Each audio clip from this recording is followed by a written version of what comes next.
Ya itu kan ahli bahasa kita kebanyakan orang Padang tuh dari awal. Mereka yang mahir menafsirkan bahasa adalah warga Minang tuh. Tradisi itu terbawa terus, bahkan dalam membuat satir itu Minang terkenal. Jadi culture Minang itu sangat peka terhadap permainan bahasa tuh. Mungkin sekali berlebihan tafsirnya, tapi bagi orang Minang dia dihubungkan dengan sejarah. Kan dia mau bilang bahwa Puan tahu nggak bahwa seluruh pemikir politik Indonesia itu mayoritas dari Minang, bahwa pendiri partai-partai yang juga tajam terhadap kekuasaan kolonial ada dari Minang. Bahkan partai-partai itu yang dibubarkan oleh Bung Karno, ada Masyumi dibubarkan Bung Karno, PSI dipimpin Sultan Syahrir, semua dari Minang tuh.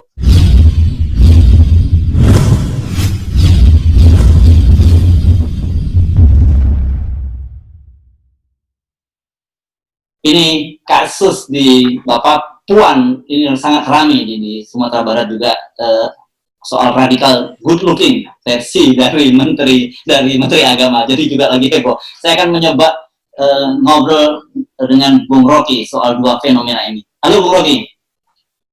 Hai, enak.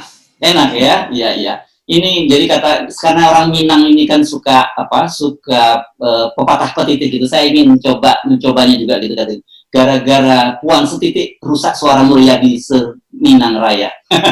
gitu. Suaranya begitu yang terjadi. Karena tiba-tiba sekarang PKB menarik dukungan terhadap Mulyadi, calon yang didukung oleh PDIP, dan Mulyadi juga kader Demokrat yang didukung oleh PDIP mengembalikan mandat. Ini seru ini dinamika di Sumatera Barat ini. Jadi bagaimana Anda melihat fenomena ini? Artinya di belakang sesuatu yang terlihat sebagai fenomena ada noumena. Noumena itu artinya yang nggak terlihat. Kalau kita belajar metode, kita mau lihat noumenanya apa itu. Yang tak terlihat itu adalah sinisme terhadap istana sebetulnya, yang direalisasikan melalui ucapan Puan. Jadi sekali lagi ini akumulasi aja tuh. Sebetulnya Puan, saya kasihan juga Puan, karena sebetulnya dia tidak layak dapat hukuman itu, karena dia mungkin sekali kurang bijak mengucapkan kalimat itu. Tapi saya kira dia nggak maksudkan untuk menghina.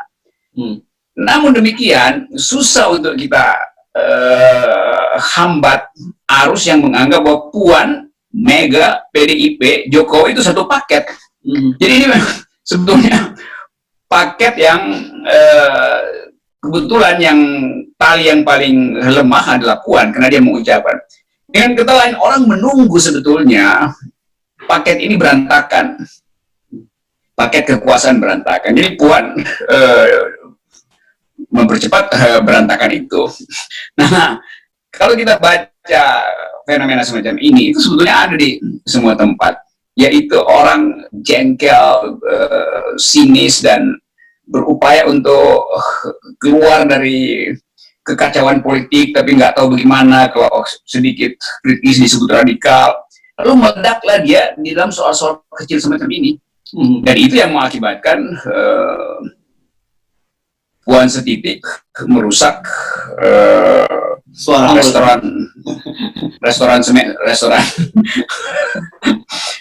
ya merusak meja makan di restoran Padang, kira-kira begitu. Tertuang sedikit air, lalu nasinya jadi becek, dan tentu PDIP yang paling rugi. Nah, yang saya kira justru konyol adalah PDIP kemudian berbaris tegak untuk membela Puan. Padahal ini bukan soal bela-membela, ini soal rasa batin manusia Padang. Dan itu nggak bisa dibela dengan pernyataan. Itu mesti dengan kerelaan untuk mengakui, lalu cari cara untuk berdamai. Tapi kalau perdamaian itu hendak diselesaikan secara hukum, juga itu udah masuk akal. Kenapa? Karena anak-anak muda Minang sebetulnya mau menguji apakah undang-undang ITE itu berlaku imparsial. Ternyata polisi menolak, karena itu dianggap sebagai delik pers atau segala macam tuh. Jadi akhirnya bertumbuh lagi kan kecurigaan. Kenapa kalau soal paket kekuasaan kita dianggap kurang memenuhi unsur delik sehingga ditolak oleh Barreskrim, lalu terhubung lagi pengetahuan publik bahwa polisi memang favoritisme tuh, kalau urusan kaum radikal yang tuduh radikal langsung diproses, kalau kekuasaan yang melakukan kesalahan tidak jadi bertumbuh terus isu semacam itu tuh. Jadi tadi saya balik tadi bahwa noumenanya di balik fenomena ada noumena. Noumena itu adalah kejengkelan atau bahkan ya sebut aja kemuakan terhadap paket kekuasaan ini. Nah, sayang sekali Puan adalah pita yang mengikat paket itu. Jadi biasanya ada pita di atas itu yang sebetulnya untuk mempercantik paket, akhirnya pita itu putus oleh perselisihan kebudayaan. Saya sebut aja perselisihan kebudayaan sebetulnya. Ya. Antara PDIP dan masyarakat Minang. Ya, jadi ini sebenarnya dalam kata lain, Puan ini Anda sedang tidak beruntung, gitu ya. Berada pada saat dan tempat yang salah. Iya, nah itu sebetulnya. Kalau kita mau ambil yang bijaknya, ya udahlah Puan, Anda lagi nggak beruntung aja tuh. Rezekinya diambil ulang oleh masyarakat Padang. Dan nggak boleh ada tamboci ya, nggak akan dikasih tambahan tuh. Iya, ya. Ini menarik karena fenomena seperti kita singgung tadi, tiba-tiba saja kemudian PKB menarik dukungan dari calon yang didukung oleh PDIP, dan kemudian sebaliknya calon yang didukung oleh PDIP mengembalikan mandat gitu. Jadi kesannya seolah-olah PDIP itu kalau di Sumatera Barat menjadi penyakit menular, gitu. Orang berusaha menjauhi. Ya betul. Ya. Karena udah terbentuk persepsi bahwa ini PDIP pasti kalah. Karena ini udah soal culture. Kalau udah kan kita tahu politik Minang itu kalau tetuanya sudah bilang A itu politisnya pasti ikut tuh. Karena culture-nya begitu tuh. Di dalam keadaan demokrasi boleh saling bersaing bahkan di antara politisi sesama Minang. Tetapi kalau menghadapi musuh bersama itu petata petiti petuah dari Dato itu akan ambil alih. Ini mama itu yang menentukan isu pada akhirnya. Saya pelajarinya begitu dulu waktu belajar political culture. Ya. Dan itu kuat sekali itu pengaruh politik dari mama terhadap musuh bersama ya. Karena dianggap PDIP selalu musuh bersama. Betul. Yang memang kemudian yang menyatu di situ karena pers juga akhirnya memblow up ini. Ya. Ada satu tadi teman yang mengingatkan saya mengapa kemudian Puan mengucapkan kata itu. Jadi tadi juga seorang teman budayawan di Pak Minang menyatakan bahwa ada pepatah mereka yang mengatakan bahwa kata pertama itu adalah sebenarnya kata-kata. Saya nggak usah saya kutip bahasa Minangnya ya, nanti salah juga. Kata pertama adalah sebenarnya kata-kata, artinya di bawah sadar orang itu. Kemudian kata berikutnya, artinya pembelaan dari para orang-orang yang membela Mika itu adalah kata yang dicari-cari, gitu. Jadi bukan hanya berkilas saja. Jadi mereka melihat bahwa kelihatannya pada PDI, apalagi keluarga Soekarno, dalam bawah sadar mereka merasa bahwa mereka adalah pewaris tunggal Pancasila dan mereka lah penafsir tunggal Pancasila. Jadi di luar itu, ketika tidak bersetuju dengan mereka, tidak Pancasilais. Ada kecenderungan semacam itu. Ada seorang teman yang mengingatkan seperti itu. Ya itu kan ahli bahasa kita kebanyakan orang Padang tuh dari awal. Mereka yang mahir menafsirkan bahasa adalah warga Minang tuh. Tradisi itu terbawa terus, bahkan dalam membuat satire itu Minang terkenal. Jadi culture Minang itu sangat peka terhadap permainan bahasa itu. Mungkin sekali berlebihan tafsirnya, tapi bagi orang Minang dia dihubungkan dengan sejarah. Kan dia mau bilang bahwa Puan tahu nggak bahwa seluruh pemikir politik Indonesia itu mayoritas dari Minang, bahwa pendiri partai-partai yang juga tajam terhadap kekuasaan kolonial dari Minang. Bahkan partai-partai itu yang dibubarkan oleh Bung Karno, ada Masyumi dibubarkan Bung Karno, PSI ini dipimpin Sultan Syahrir, semua dari Minang tuh. Muhammad Hatta juga akhirnya berselisih dengan Bung Karno karena soal justice, soal hak asasi manusia. Muhammad Hatta matang di dalam soal melihat perkembangan demokrasi. Bung Karno dianggap melencengkan demokrasi. Jadi akhirnya memori sejarah itu muncul. Belum lagi Minang bersama dengan Sulawesi Utara, Manado, ada poros PRRI Permesta tuh, yang juga berupaya untuk menegasikan cara pusat, cara Jakarta di dalam membangun, jadi daerah ditinggalkan.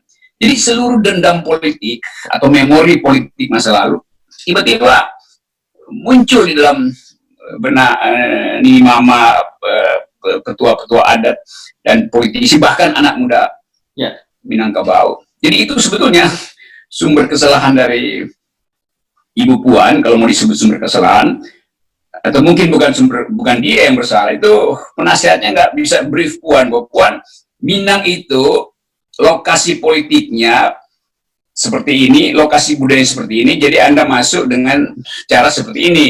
Itu nggak di brief. Jadi dia Puan pecat juga tuh influencer dia nggak bekerja bagus. Ya. Dan apalagi kan memang orang Minang itu bahkan sampai sekarang pun kesadaran politiknya sangat tinggi. Makanya disebut ada demokrasi lapau, gitu ya. Orang nongkrong kopi sambil ngobrol politik itu luar biasa di Minang. Dan ini yang terlihatnya nggak disadari. Minang itu politiknya betul-betul mengakar di dalam kebudayaan, karena soal berdebat itu orang Minang jago sekali, bahkan debat dengan kirim sinyal melalui pantun itu tajam sekali. Tapi bukan sekedar kemampuan mensublimasi politik melalui pantun atau satire, tapi kemampuan logika juga kuat sekali mereka tuh.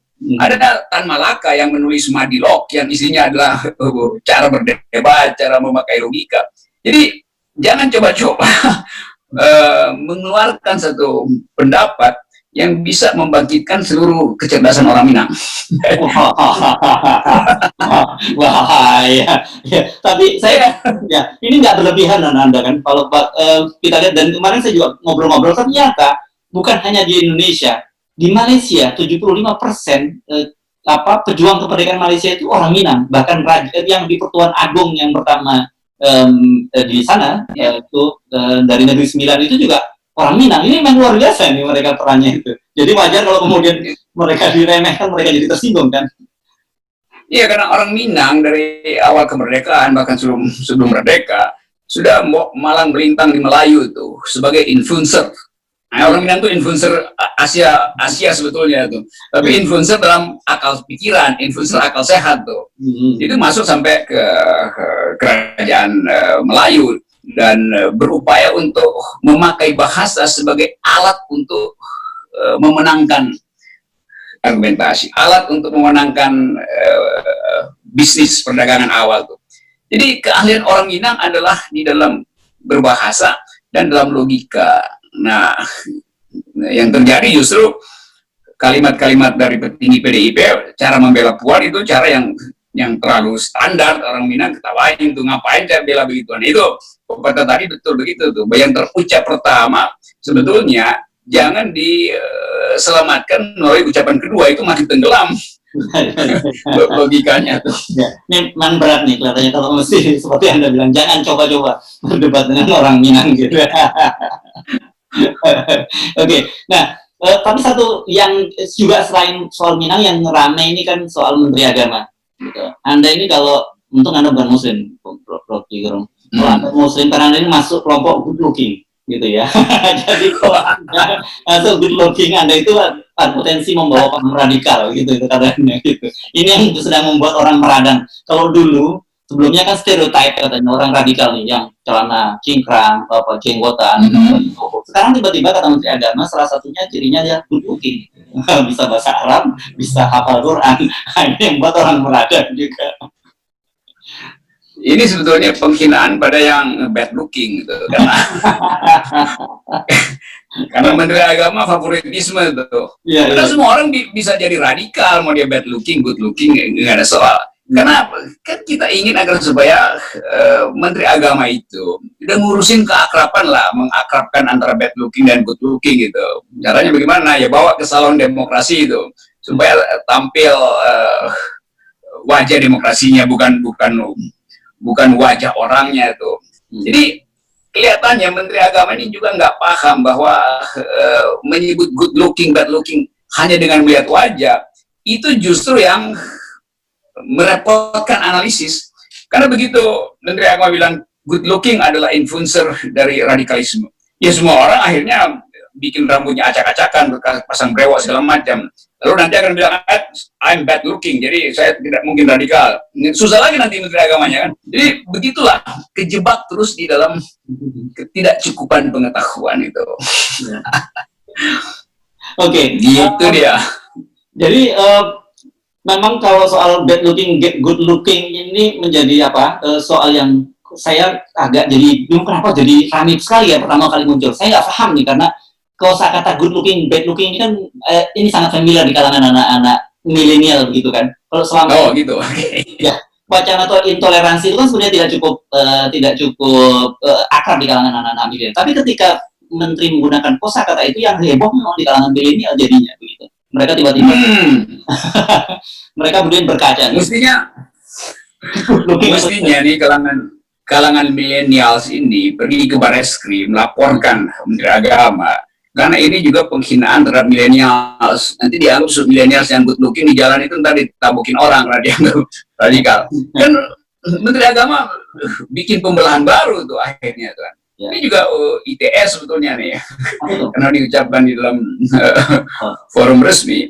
Jadi kelihatannya kejengkelan itu kemudian menumpuk tuh kejengkelan karena Puan tidak paham tentang sejarah, tidak mengerti tentang fungsi dari kebudayaan Minang, sekarang lagi Menteri Agama tidak mengerti culture dari milenial. Jadi bagaimana mungkin kita mau berupaya untuk menghangatkan suasana kalau partai politik dan kabinet, menteri-menteri yang punya otoritas justru terus-terus memprovokasi. Kan kata good looking itu artinya memprovokasi kan.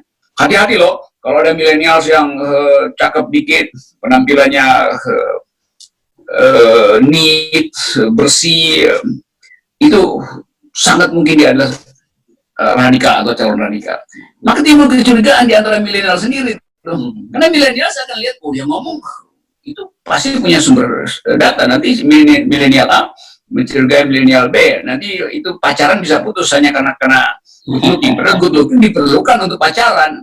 Nanti nggak ada lagi gadis-gadis yang mau bergaul dengan pemuda yang good looking gitu kan, dianggap bahwa radikal nih. Ya kalau kepentingan saya jadi khawatir karena nanti ketika kita terutama orang tua yang punya anak-anak yang cukup good looking gitu dan minta mereka untuk sholat ke masjid, katakanlah anaknya gampang, ya nanti kalau saya sholat ke masjid saya bisa dituduh radikal loh gitu. Itu jadi konsekuensinya panjang yang begini. Dan ini ya sangat bagus kalau semua membuli Menteri Agama, itu ya memang risiko dia tuh karena salah mengambil posisi di dalam membaca gestur dari milenial. Ya. Oke. Tetapi apapun, meskipun dia blunder atau apapun, kelihatannya dijamin tidak akan diresapel. Tapi soal ini nanti kita bicarakan di bagian lain, Bung Rocky, soal resapel. Terima kasih untuk perbincangan kita. Yep. Yuk. Makasih, Om. Ersu, good looking.